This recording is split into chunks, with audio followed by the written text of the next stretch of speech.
আসসালামু আলাইকুম রহমতুল্লাহি ওবরকাতুহু। সম্মানিত দর্শক, আজকে যে বিষয়টি নিয়ে আলোচনা করব, কোনো রকম ভূমিকা না টেনে সরাসরি আলোচনা করব। জামাত এবং বিএনপির যে সম্পর্ক, যেটি পার্লামেন্টে আপনারা যেটিকে দহরম মহরম দেখছেন, কিংবা অতীতের স্মৃতিতে যদি আপনি ফিরে যান, তাহলে যেখানে আপনি দেখবেন জামাত এবং বিএনপি ভাই ভাই, জামাত এবং বিএনপির ঐক্যমত্যে সরকার, সেই জিনিসটি নষ্ট হয়ে গেছে। জামাত কৌশলী একটা দল, সারাটা জীবন তারা কৌশল করে সফলতা লাভ করেছে। তারা যত যুদ্ধ করেছে, এগুলো গোপনে করেছে। ১৯৭১ সালেই কেবলমাত্র তারা প্রকাশ্যে যুদ্ধ করেছে। এর বাইরে 1947 থেকে আজকের অবধি তাদের সকল যুদ্ধগুলো, প্রতিবাদগুলো গোপনে করেছে, রাতের আঁধারে করেছে, এবং তারা শরীরের চাইতে মনকে, শরীরের চাইতে ব্রেনকে বেশি ব্যবহার করেছে। কাজেই বর্তমান জমানাতে তারেক রহমান সাহেবের সঙ্গে জামাতের আমিরের ব্যক্তিগত সম্পর্ক, সালাউদ্দিন সাহেবের সাথে জামাতের আমিরের বা জামাতের সভাপতির কৌশল বা কুশল বিনিময়, এটা জামাতের একটা কৌশল। কিন্তু বাস্তবতা হলো যে এই দুটো রাজনৈতিক দল, এদের মধ্যে বিভেদ এবং সংবাদ একেবারে চরম আকার ধারণ করেছে, এবং এটা নিষ্পত্তি হওয়ার নয়। এটি মানে কোনো অবস্থাতে এখানে সমঝোতা সম্ভব নয়। এর কারণ হলো আপনার তলোয়ার দুটো, কিন্তু তলোয়ারের খাপ হলো একটা। তো আপনি যে কোনো একজন এর মধ্যে ঢুকতে পারবে। সিংহাসন, পৃথিবীতে হাজার হাজার ইতিহাস রয়েছে, যেখানে ৪-৫ ভাই মিলে একজনকে বিয়ে করেছে, বউ বিয়ে করেছে, প্রেমিকাকে প্রেমিকরা ভাগ করেছে, অথবা প্রেমিক একজন পুরুষ আছে, ৪ জন নারী আছে, এই একজন পুরুষকে ৪ জন নারী সময়ের প্রয়োজনে মেনে নিয়েছে। এমনি কিন্তু আপনি আমাদের স্বাভাবিক সমাজে এটি হয় না। মানে ৪ বউ একসাথে একজন জামাইকে মেনে নেয় না, কিন্তু সময়ের প্রয়োজনে যখন পুরুষ থাকে একজন, ৪ জন নারী অসহায়, তখন তাদের প্রয়োজনে তারা সেটাকে মেনে নেয়। অথবা একটা পুরুষ, ৪ জন পুরুষ বা ৫ জন পুরুষ, তাদের একজন স্ত্রী থাকবে, পালাক্রমে তারা তাদের স্ত্রীর কাছে যাবে, একদিন একজন, আরেকদিন আরেকজন, আরেকজন। এটা কোনো অবস্থাতেই আমাদের এই সমাজে কল্পনা করা যায় না, কিন্তু এই ঘটনা এখনও ঘটছে পৃথিবীতে, আর অতীতে অহরহ ঘটেছে। এবং প্রায় কয়েক হাজার বছর ধরে মাতৃতান্ত্রিক সমাজে এইভাবে নারীরা অ্যাবসলিউটলি স্বাধীন ছিল, তারা একাধিক পুরুষদেরকে বিয়ে করত।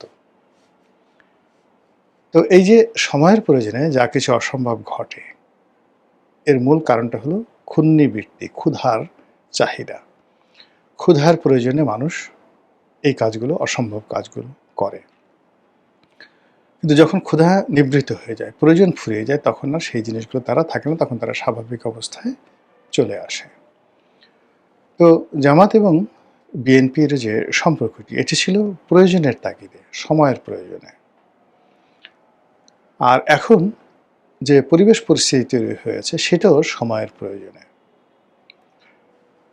বিএনপি এবং জামাতের এই যে সম্পর্কটি, এই সম্পর্কটি এখন অহিনকুল এবং দাকুমরার সম্পর্কে পরিণত হয়েছে। আর এই সম্পর্কটি কোনো অবস্থাতেই রিবিল্ড করা সম্ভব নয়। একটি বিরোধ, একটি সংঘাত, একটি মতদ্বৈততা, এবং উভয় পক্ষ মানে ব্যাপক ক্ষয়ক্ষতির মোকাবেলা না করে, ক্ষয়ক্ষতির সম্মুখীন না হয়ে, যুদ্ধ না করে এখানে সমঝোতা বা শান্তি চুক্তিতে তারা আসতে পারবে না। কারণটা হলো, সমস্যাটা তৈরি হয়েছে রিজিক নিয়ে, পেটে লাথি দেওয়া হয়েছে। আপনি যখন কারো পেটে লাথি দিবেন, তখন সে সেটা মেনে নেবে না।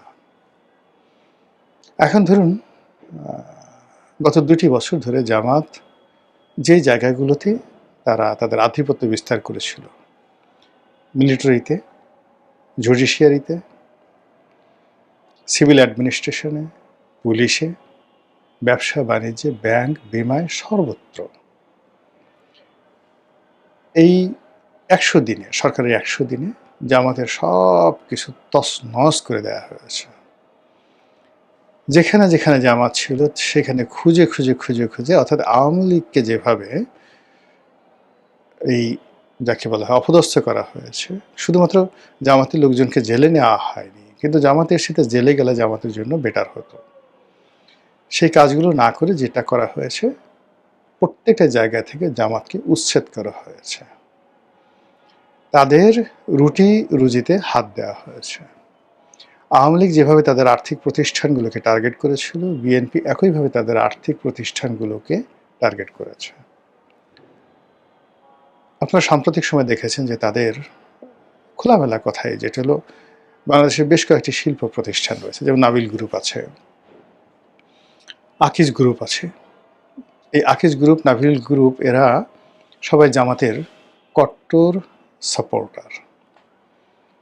পুরো আকিজ গ্রুপের পুরো পরিবার, এর মধ্যে ইভেন আকিজ গ্রুপে আওয়ামী লীগের সমর্থক আছে, আওয়ামী লীগের এমপি ছিল, কিন্তু তারাও মূলত জামাতের প্রতি সফটেন। তো সেই আকিজ গ্রুপের মালিক বশির উদ্দিন, মানে ওদের অনেকগুলো গ্রুপ, মানে বিভাগ আছে, ভাইরা আলাদা আলাদা ব্যবসা করেছে। এই যে বশির উদ্দিনকে যে বাণিজ্য উপদেষ্টা বানানো হলো, এটা মূলত জামাতের তদবিরে। জামাতকে যারা বিভিন্ন সময় সবচেয়ে বড় অঙ্কের টাকা ডোনেট করে, তার মধ্যে আকিজ গ্রুপ অন্যতম, এবং তার মধ্যে এই আদ্দিন হাসপাতালের যে মালিক, যে ভদ্রলোক আছেন, তিনি জামাতের প্রধানতম ডোনার। আর সেই আদ্দিন হাসপাতালের ভিতরে একটা মসজিদ আছে, এবং সেই মসজিদের খতিব হলো এই যে এখন যে এমপি হয়েছে, যাকে আমরা রাশ্মিকা মান্দানা বলে ঠাট্টা বস্কারা করি, আমির হামজা। এই আমির হামজা মাসে 5 লাখ টাকা বেতনে দীর্ঘদিন ধরে এই আদ্দিন হাসপাতালের উপরে যেটা মসজিদ আছে, সেই মসজিদে তিনি চাকরি করতেন।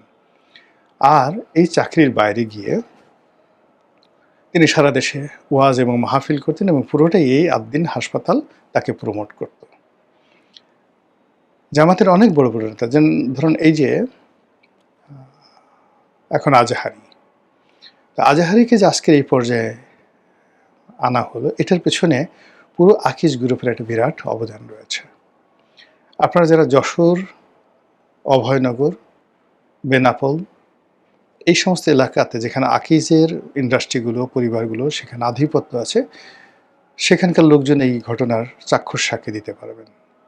গত কয়েক বছর ধরে তারা ওখানে বাৎসরিক ওয়াজ মাহফিল, অর্থাৎ যেটা দেলোয়ার হোসেন সাঈদী চট্টগ্রামের প্যারেড ময়দানে করতেন, তার চাইতে বড় বড়, মানে বড় করে ব্যাপক আকারে জাঁকজমক সহকারে এই আকিজ গ্রুপ সেখানে জামাতের যারা বক্তা, সেখানে তারেক মনোয়ার আছে, আজাহারি আছে, এদের সবাইকে দাওয়াত করে সেই সিরিজ 6 দিন 7 দিন সেখানে সেই মাহফিল পরিচালনা করত।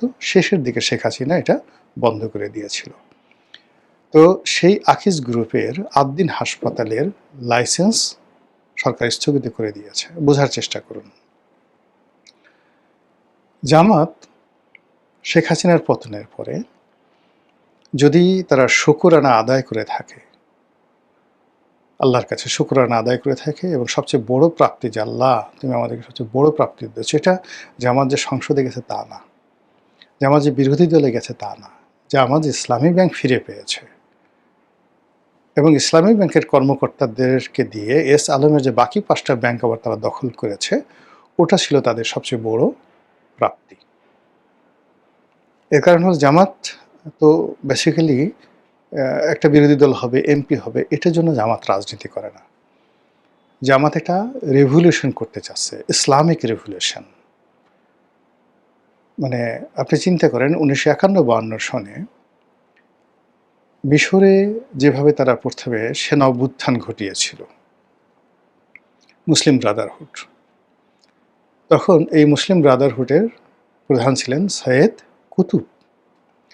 সৈয়দ কুতুবের নির্দেশে গামাল Abdel Nasser, he was at that time only a colonel বা লেফটেন্যান্ট কর্নেল, তিনি এই এত বড় একটা বিপ্লব মিশরের মতো জায়গাতে ঘটিয়ে দিয়েছিলেন। তো সেখান থেকে একেবারে মুরসি পর্যন্ত এই যে মুসলিম ব্রাদারহুডের যে উত্থান, তুরস্কের একে পার্টির এই যে এখন এরদোয়ানের যে উত্থান, কিংবা আরব অঞ্চলে ইখওয়ানে মুসলিমিনের যে উত্থান, এর সঙ্গে হামাসের যে উত্থান, এ সব কিছু একই সূত্রে, ইভেন হুতি, হামাস এবং মধ্যপ্রাচ্যে যে ইরান সমর্থিত অন্য যে সকল গ্রুপ আছে, হিজবুল্লাহ, এদের যে স্ট্রাকচার, যেদের গঠন এবং এদের সঙ্গে যে পারস্পরিক যোগাযোগ, এটা বলতে গেলে গ্লোবালি ইনক্লুডিং পাকিস্তানের জামাত, তারা একই সঙ্গে একত্রে কৌশলগত পার্টনার হিসেবে কাজ করে সারা দুনিয়াতে একটা ইসলামী বিপ্লব এবং একটা রেভলিউশন ঘটানোর জন্য। এবং সেই রেভলিউশনের মূল থিম হবে ওহাবিবাদ। আর সেই ওহাবিবাদ আরবের দেশে, আর আমাদের দেশে এটি হবে মওদুদিবাদ, আবুল আলা মওদুদির মতাদর্শ অনুসারে। এই লক্ষ্যে তারা যেটা এমিরেটস, ইসলামী এমিরেটস প্রতিষ্ঠা করবে, সেই এমিরেটসটি শত শত বছর তারা বাংলাদেশ শাসন করবে। এরপরে তারা গাজওয়াতুল হিন্দ এই আন্দোলনটা সফল করবে, আল্লাহ রাসূলের যে ভবিষ্যৎবাণী, এবং তারা দিল্লির সিংহাসন দখল করে মুসলমানরা যেভাবে ভারতবর্ষ শাসন করেছে 800 বছর, ওইভাবে তারা শাসন করবে। তো সেই যে তাদের যে চিন্তা চেতনা, সেই চিন্তা চেতনার জন্য হয়তো 100 বছর সময় লাগবে, হয়তো 200 বছর সময় লাগবে, সেভাবে তারা কাজ করছে। তো সেই ক্ষেত্রে এই যে পার্লামেন্টে দাঁড়িয়ে ডক্টর শফিক বক্তব্য দিচ্ছেন, বা বিরোধী দলীয় নেতা হচ্ছেন, 78 জন এমপি হচ্ছেন, এটা তাদের গোল নয়, এটা তাদের মিশন নয়, এটা তাদের ভিশন নয়, এটা তাদের জাস্ট একটা, আপনি বড় একটা বাড়িতে দাওয়াত খাবেন, বাড়িতে গেছেন, লোকজন ঢোকার সাথে সাথে আপনাকে একটু লেবুর শরবত এনে দিল, এবারে যে পার্লামেন্টে যেটা ঢুকলো এটা একটা লেবুর শরবত। কাজে এই লেবুর শরবত পেয়ে সে তার যে মেইন ডিশ, সেই মেইন ডিশটা সে ভুলে যাবে না, বরং এই লেবুর শরবত তার ক্ষুধা আরও বাড়িয়ে দেয়। প্রচণ্ড ক্ষুধার মধ্যে আপনাকে যদি কেউ শরবত খায়, আপনার আরও খেতে ইচ্ছা করবে। তো এই যে জামাত যে এখন ক্ষমতার কাছাকাছি গেল, এতে করে সে মজা পেয়ে গেছে। সে চিন্তা করলো, এই যদি এই হয়, তাহলে প্রধানমন্ত্রী হলে না জানি কত ক্ষমতা, দিল্লির সুলতান হলে না জানি কত ক্ষমতা, যদি মুসলমানদের আমির হওয়া যায়, আমিরুল মুমিনিন হওয়া যায়, তো এই আমিরুল মুমিনিন হতে হলে তাদেরকে যে জিনিসটা দরকার, সেটা তাদের অর্থনৈতিক ভিত্তি দরকার, ফাইন্যান্সিয়াল ইনস্টিটিউশন দরকার, তাদের সংগঠনকে আরও শক্তিশালী করা দরকার অন দ্য লং রানে। এবং সেই কাজটি করার জন্য ইসলামী ব্যাংক বা অন্যান্য যে ব্যাংকিং প্রতিষ্ঠানগুলো রয়েছে, বা তাদের আর্থিক প্রতিষ্ঠান রয়েছে, এবং তাদের যে সকল শিল্প গ্রুপ রয়েছে, যেগুলো তারা গড়ে তোলার চেষ্টা করছে, সেইগুলো তাদের কাছে এই মুহূর্তে সবচেয়ে গুরুত্বপূর্ণ। এই গুরুত্বপূর্ণ জায়গাগুলোতে শেখ হাসিনা তাদেরকে লাথি মেরেছিল, আর এই বর্তমান সরকারও এই 100 দিনের মধ্যে ঠিক সেম জায়গাটা থেকে লাথি মারছে।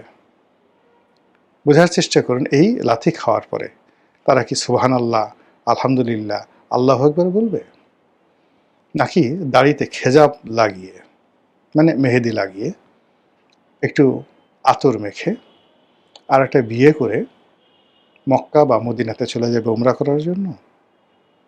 নাকি অতীতে তারা যেভাবে কৌশল করেছে, বা তাদের সহযোগীরা যেভাবে দেশ এবং বিদেশে লড়াই সংগ্রাম করেছে এবং করে যাচ্ছে, তারা কি সেই কাজ করবে? এতটুকু কমন সেন্স তাদের আছে, আপনাদের আছে, আমাদের আছে। We should be careful. মহান আল্লাহ আমাদের সবাইকে হেদায়েত দান করুন এবং হেফাজত করুন। আসসালামু আলাইকুম ওয়া রাহমাতুল্লাহি ওয়া বারাকাতুহু।